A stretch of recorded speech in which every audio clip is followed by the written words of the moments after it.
একটা বাস্তব কথা কি জানো?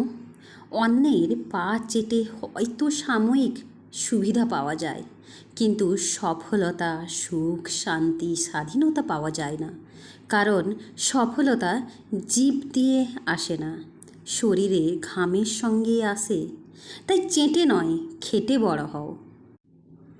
হ্যাঁ, আমি একা থাকতে পছন্দ করি, কারণ সময়ের সাথে সাথে আমি মানুষ চিনতে শিখে গেছি। জীবনে যদি ভালো থাকতে চাও, তাহলে মাঝে মধ্যে জেনেও না জানার ভান করা উচিত। কারণ সব সময় তর্কে না গিয়ে চুপচাপ সময়ের জন্য অপেক্ষা করা উচিত। সময় উপযুক্ত জবাব দেবে প্রত্যেকটা জবাবের। কি ঠিক বললাম তো? একটু ভেবে দেখতে পারো। পৃথিবীর সবথেকে সুন্দর প্রতিশোধ কি জানো? যে মানুষগুলোকে তুমি পছন্দ করো না, যারা তোমাকে বারে বারে আঘাত দেয়, তাদেরকে ভুলে যাও।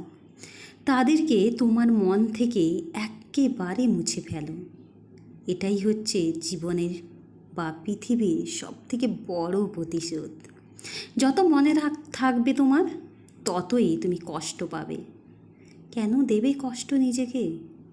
সব ভুলে যাও, সামনের দিকে এগিয়ে যাও।